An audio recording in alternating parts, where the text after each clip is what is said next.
বলেছে, বান্দারে তোমরা আমার দিকে লক্ষ্য করো, আমি আল্লাহ পৃথিবীর জমিনে তাদেরকে ধ্বংস করে দিব। ফেরাউন এসেছিল, পারে না। আবু জেহেল পারে না, আবু লাহাব পারে না, উতবা সাইবা মুগিরা তারা পারে না। এই যুগের বেঈমানেরা ইসলামকে মিটিয়ে দিতে পারবে না, কোরআনকে মিটিয়ে দিতে পারবে না। একবার চিল্লিয়ে বলুন না ইনশাআল্লাহ। ও মুসলমানেরা, আমার নবীকে সেই দিন গালি দিয়েছিল। আজ আমি আপনাদেরকে বলবো, আজ পৃথিবীর জমিনে ও মুসলমান গো, আমাদেরকে কেউ যদি গালি দেয় সহ্য করে নিব, মা বাপকে কেউ যদি গালি দেয় সহ্য করে নিব, কিন্তু আমার নবীকে কেউ যদি গালি দেয় আমরা এক বিন্দু রক্ত থাকতে শুনবো না। শুনবো? তোরা বলো শুনবো? ও মুসলমান দরদি, যারা নবীকে গালি দেয়, নবীর সঙ্গে খারাপ মন্তব্য করে, তারা মুসলমান হতে পারে না। তারা হলো নবীর দুশমন, তারা হলো বাপের জারজ সন্তান, তারা হলো বাপের কুলাঙ্গার সন্তান। যারা নবীকে গালি দেয়, যারা নবীর সঙ্গে খারাপ ব্যবহার করে, আপনারা জানেন ওয়ালিদ ইবনে মুগিরা বলে একজন কাফের ছিল, কাফেরদের নেতা, বিশ্ব নবীকে গালি দিয়েছিল, আল্লাহর নবীকে গালি দিয়েছিল। আল্লাহর নবীর সাহাবারা সহ্য করতে পারে না, চোখ গলা মোটা মোটা হয়ে গেল। নবীকে বলে, নবী গো, ও আল্লাহর হাবিব, একটা বারের জন্য বলুন, আমরা ওয়ালিদ ইবনে মুগিরাকে ধ্বংস করে দেব, কতল করে ফেলবো। আল্লাহর নবী বলে, না না, তার খোঁজ নিয়ে দেখো, তার মা বাপের জন্মের কোনো দোষ আছে। খোঁজলা, তার মা বাপের জন্মের দোষ আছে, সে বাপের কুলাঙ্গার সন্তান। আল্লাহর নবী বলেছে, আচ্ছা বলুন তো নবীর কথা সত্য না মিথ্যা? কথা কন, কতটা সত্য? 100% সত্য। কেউ যদি কিঞ্চিত পরিমাণ সন্দেহ করে, সে মুসলমান হতে পারে না। খোঁজ নিয়ে দেখবেন তার ইমানের বড় দুর্বল। বুঝতে পারলেন না? কথা বলেন না কেন? বিশ্ব নবীর কথা সত্য। ওয়ালিদ ইবনে মুগিরাকে সবাই, গোটা বাজারের লোক, পাড়ার লোক, গ্রামের লোক, বাড়ির লোক, ছেলে থেকে মেয়ে নিয়ে সবাই বলে, ও ওয়ালিদ ইবনে মুগিরা, তোমার নাকি বাপের দোষ আছে, তোমার নাকি জন্মের দোষ আছে, বাড়ি থেকে বেরোতে পারে না, নেতা গোছের মানুষ, নেতা বুঝেন না, পাতি নেতা। এই পাতি নেতা বুঝেন না? আজকে যদি কোনো নেতার পিছনে যদি কেউ দুদিন ঘুরতে পারে, এমএলএ এমপির পিছনে, তো বাবা ওর দাপটে গ্রামে থাকাই মুশকিল। কথা কন না কেন? হ্যাঁ, ও মনে করছে বিরাট কিছু হয়ে গেছে, চামচি। কি চামচা বোঝেন না? চামচা কাকে বলে? যে পেছন ঘুরে, নেতার পিছনে তেল মাখায়। সেদিন আমি এক জায়গাতে জালসা করতে গেছি, একবারে নেতা পাশে বসে আছে আমার, এমন দেওয়া দিয়েছি, তখন আমার দিকে এরকম তল চোখে তাকাচ্ছে, বলে কোনো যায় আসে না, নট অ্যালাউ। কি নট অ্যালাউ? কোনো ব্যাপার নাই। এ বাবা, আজকে আমি আপনাদেরকে বলবো, ওয়ালিদ ইবনে মুগিরাকে নবী বলেছেন, তোমার জন্মের কোনো দোষ আছে, খোঁজ নাও। ও মুসলমান, ওয়ালিদ ইবনে মুগিরা কিন্তু বাড়ি থেকে বেরোতে পারে না, বাড়ি থেকে বেরোতে পারে না। সবাই যখন এরকম কথা বলতে শুরু করে, ঘরের ভিতরে একদিন চলে গেল, দুদিন চলে গেল, 3 দিন চলে গেল। তার মাকে ডাক দিয়ে বলে, মা গো, মা, বলে মা গো, একটা কথা আপনাকে জিজ্ঞাসা করবো মা। বলে, বাবারে কি কথা বলবে বলো। বলে, আল্লাহর নামে মুহাম্মদ, তিনি লোকটি কেমন? বলে, লোকটি তো বড় ভালো, তিনি তো বড় ভালো মানুষ। বলে, মা গো, তিনি কি ভালো মানুষ? বলে, হ্যাঁ, তিনি তো নবী, তিনি তো ভালো কথা বলেন, সত্যবাদী, তিনি যেটা বলেন সত্য বলেন, মিথ্যা বলে না। বলে, মা, আমি মুহাম্মদ সাল্লাল্লাহু আলাইহি ওয়াসাল্লামকে গালি দিয়েছি, ছিলাম, এই জন্যে আমাকে বলেছে তার জন্মের কোনো দোষ আছে। ওগো মা বলো বলো আমার নাকি জন্মের কোনো দোষ আছে? মা বলে বেটা রে আমি আজকে তোমাকে মিথ্যা কথা বলবো না বেটা। বলে মা কিরকম কিরকম? বলে বাবা নবীজি যে কথাটা বলেছে সেটা সত্য বলেছে, এত মিথ্যার কোনো অবকাশ নাই। বলে মা কিরকম? বলে বেটা আমি একদিন বাড়িতে ছিলাম, হঠাৎ করে ঝিম ঝিম ঝিম ঝিম ঝিম ঝিম ঝিম ঝিম করে পানি আসছিল। তোর চাচা আমার ঘরের ভিতরে প্রবেশ করলো, আমার সঙ্গে জবরদস্তি সে মিলন করলো, আর মিলনের কারণে তুই জন্ম নিয়েছিস রে বেটা। এই জন্যে নবী যেটা বলেছে সত্য বলেছে। ও বেটা রসুলের কথা মিথ্যা হতে পারে না। আজ আমি আপনাদেরকে বলবো ও মুসলমানেরা, যারা আলেম ওলামাদেরকে গালি দাও, আলেম ওলামাদের সম্পর্কে খারাপ মন্তব্য করো, তারা হলো নবীর ওয়ারিস। নবী বলে গেছেন আল উলামা ওয়ারাসাতুল আম্বিয়া। খবরদার আলেম ওলামাকে গালি দিও না, আলেম ওলামার সঙ্গে খারাপ ব্যবহার করো না, আলেম ওলামার সঙ্গে নোংরা ব্যবহার করো না, আলেম ওলামার সঙ্গে খারাপ মন্তব্য করো না, তাহলে তুমি কুফরি করে ফেলবে। জেনে নিতে হবে, জেনে নিতে হবে তোমারও কোনো রকম না কোনো রকম দোষ আছে। হাদিস এটা। নবী চলে গেছে কিন্তু নবীর ওয়ারিস কারা? কথা করেন না কেন? কারা? আল্লাহর নবী বললেন আল উলামা ওয়ারাসাতুল আম্বিয়া। আমার রাসূল বলে গেলেন আমি নবী চলে গেলাম, আমার ওয়ারিস হিসেবে উলামাদেরকে রেখে গেলাম। খবরদার উলামাদের সঙ্গে খারাপ ব্যবহার করবা না। আল্লাহর কোরআন খুলুন, কোরআন বলেছে ইন্নামা ইয়াখশাল্লাহা মিন ইবাদিহিল উলামা। পৃথিবীর জমিনে আল্লাহকে যদি কেউ বেশি ভয় করে, আল্লাহকে বেশি মানে, তারা হলো আলেমেরা, তারা হলো উলামারা। এটা হলো কোরআনের কথা। কোরআনে কোনো মাস্টারের কথা বলেনি, ব্যারিস্টারের কথা বলেনি, উকিলের কথা বলেনি, ডাক্তারের কথা বলেনি, এমপি এমএলএ প্রধানমন্ত্রীর কথা বলেনি, আমাদের মৌলবীদের কথা আল্লাহ কোরআনে বললেন ইন্নামা ইয়াখশাল্লাহা মিন ইবাদিহিল উলামা। পৃথিবীতে আল্লাহকে যদি কেউ ভয় করে তারা হলো আলেম, তারা হলো উলামা, তারা হলো আলেম উলামা। আজকে আলেম উলামা কি করেছে? আজকে আমরা কথাই কথাই বলি আলেমরা দেশটা ধ্বংস করে দিল, উলামারা দুনিয়াটাকে শেষ করে দিল। আমি আপনাদেরকে এখনো বলি আলেম উলামা আছে বলে কোরআন এখনো জিন্দা আছে, আলেম উলামা আছে বলে মাদ্রাসা মসজিদ সুরক্ষিত আছে, আলেম উলামা আছে বলে এখন আপনি ধর্মকর্ম করতে পারেন, আলেম উলামা আছে বলে এখন আপনি দুনিয়ার জমিনে চলতে পারেন। ও মুসলমান গো, আজকে কেন আলেম দেখলে বিষ হয়ে যায়? আজকাল কিছু কিছু লোক আছে মৌলবি দেখলে গা জ্বলে, জ্বলে না? এই কথা বলেন না কেন? ও জীবনে খোঁজ নিয়ে দেখেন জীবনেও মৌলবির পাতা খোলে না, কিন্তু মৌলবি দেখলে গা জ্বলে। আরে মুসলমান, মৌলবির কথা মনে পড়ে না যেদিন তোমার বাপের সঙ্গে তোমার মায়ের বিবাহ পড়িয়েছিল সেদিন মৌলবি? যদি বলো করে সেদিন মৌলবির কোনো প্রয়োজন ছিল না, তাহলে তোমার মা বাপ লাভ ম্যারেজ করে এমনি এমনি বিয়ে করেছিল, আর এমনি এমনি বিয়ে করে তুমি তৈরি হয়েছ। আর তুমি যদি তৈরি হও তাহলে তুমি নিজে চারো সন্তান তৈরি হয়েছ, আর ওই সন্তানের মুখ দিয়ে তো নবী আলেম উলামাকে গালি দিবে নাকি? বুঝলেন আপনারা? নবীকে গালি দিবে, তাই না? জোরে বলুন। ও মুসলমান দরদি আল্লাহ ওয়ালা কোরআন ওয়ালা নবীর প্রেমিকেরা কান করে শুনে নেই। ও আল্লাহ ওয়ালারা শুনেন, আল্লাহর নবী সাল্লাল্লাহু আলাইহি ওয়াসাল্লামকে যারা গালি দেয় তারা মুসলমান হতে পারে না, নবীকে যারা গালি দেয় তারা মুসলমান হতে পারে না। আল্লাহর নবীর কথা আমাদের মনে পড়ে না। আজ শুনেন বিশ্ব নবী আমাদের জন্য কি না করেছে। আল্লাহর নবী একদিন মা আয়েশা রাদিয়াল্লাহু তাআলা আনহার ঘরের ভিতরে শোয়া, হঠাৎ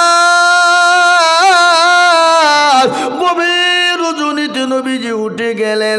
উঠে যাওয়ার পর আপনার জান্নাতুল বাকিতে গেলেন। জান্নাতুল বাকিতে যে আল্লাহর দরবারে দোকানে হাত উঁচু করে দোয়া করে বলে মাওলা ওগো আল্লাহ আমার উম্মতির জীবনের গুনাহগুলোকে তুমি মাফ করে দাও। কে দোয়া করছেন এটা? কে? রাসূলুল্লাহ। আল্লাহর নবী দোয়া করছেন, আল্লাহ আমার উম্মতের জীবনের গুনাহকে মাফ করো।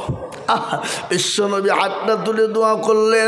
আল্লাহ ডাক দিয়ে বলেন, নবী গো আপনি কোনো চিন্তা করবেন না গো রাসূল। ও হাবিবুল্লাহ আমি আপনার উম্মতির একটা গুনাহকে আমি মাফ করে দিলাম। এই কি ব্যাপার গো?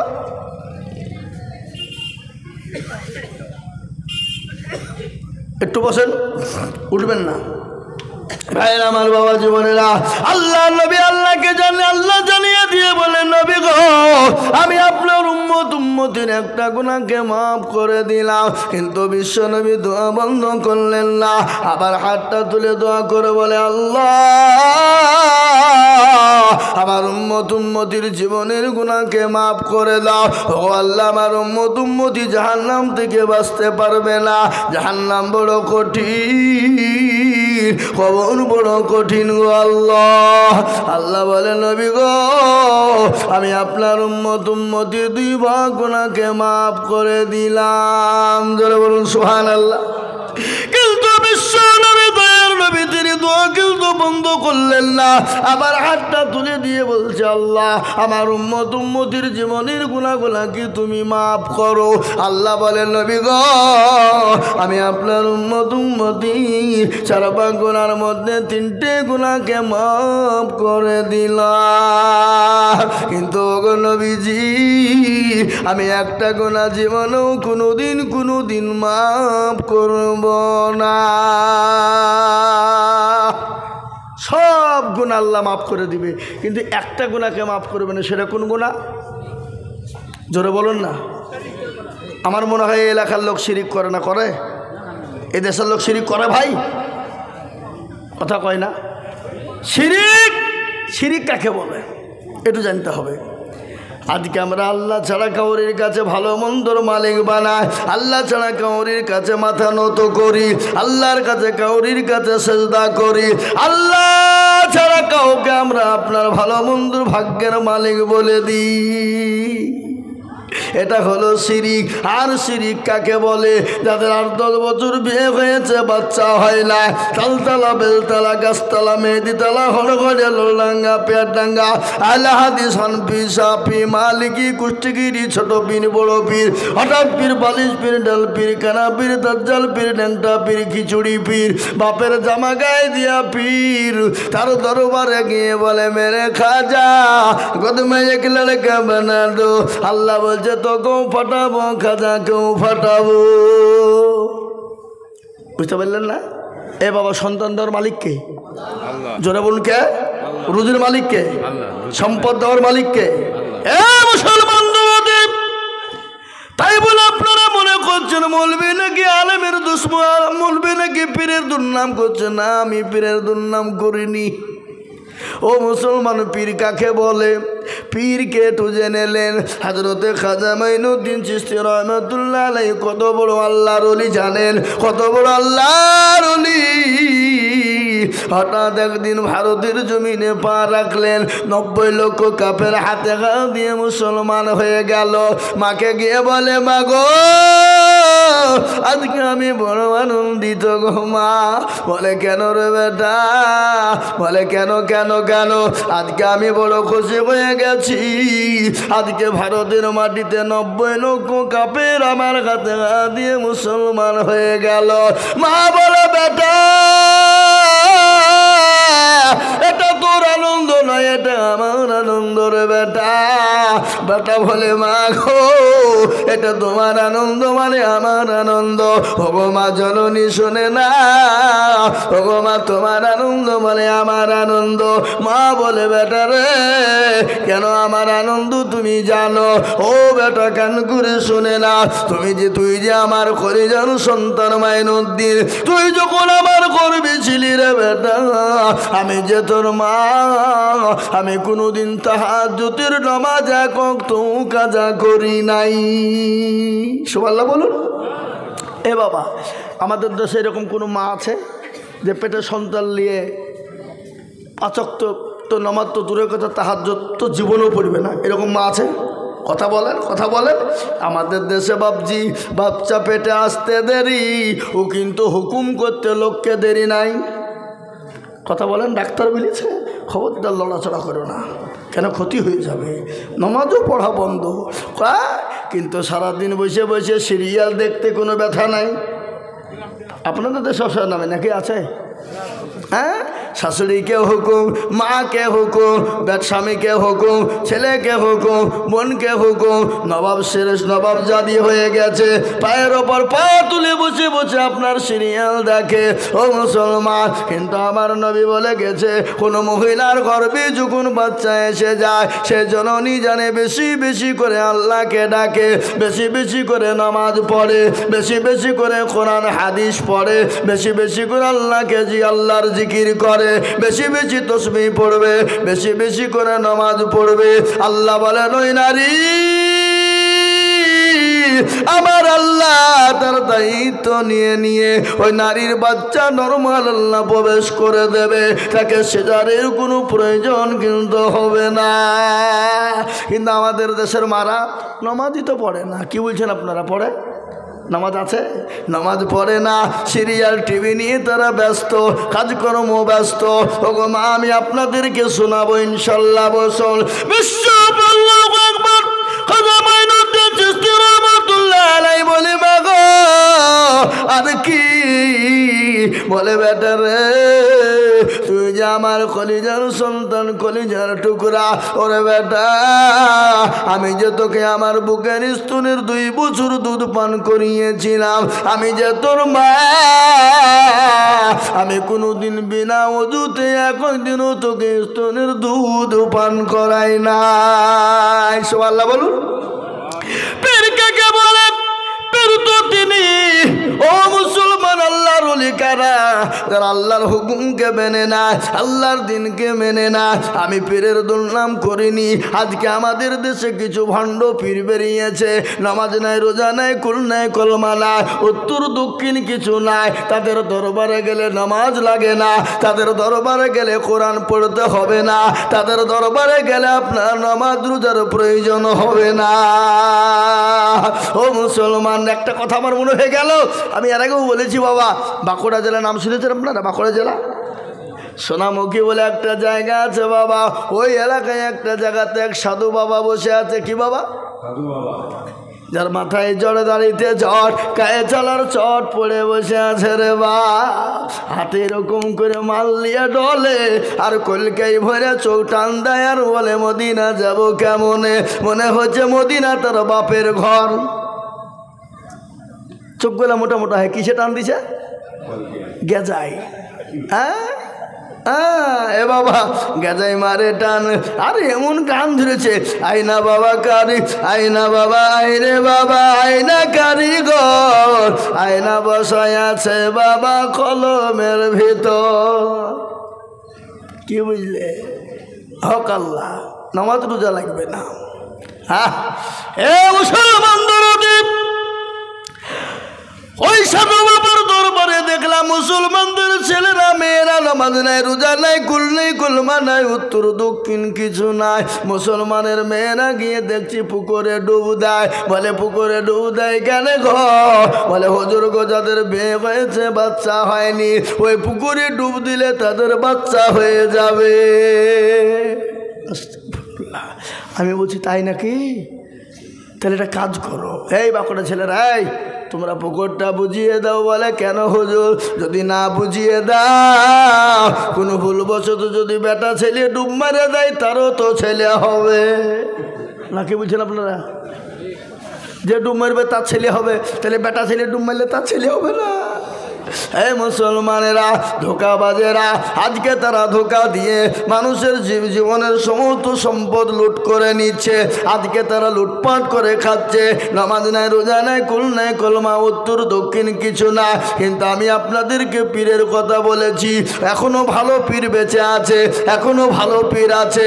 ও মুসলমান, ভালো পীর ছিল আল্লাহু আকবার, মাহবুবে সুবহানি, কুতুবে রব্বানি, বড় পীর আব্দুল কাদের জিলানী রহমতুল্লাহ আলাইহির একটা ঘটনা মনে হয়ে গেল। কি বলবো না? বলবো না?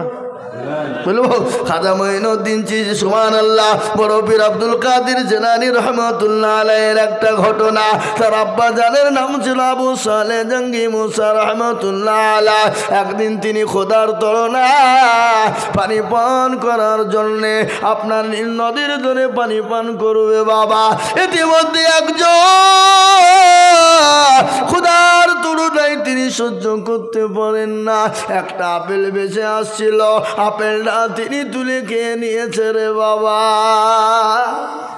তিনি খেয়ে নিয়েছে। খাওয়ার পরে তিনি মনে মনে ভাবছেন, আল্লাহ আমি কার আপেল খেলাম, কে দিল, কোথা থেকে এলো, আল্লাহ আমি তো বিপদে পড়ে যাবো কাল কিয়ামতের দিনে।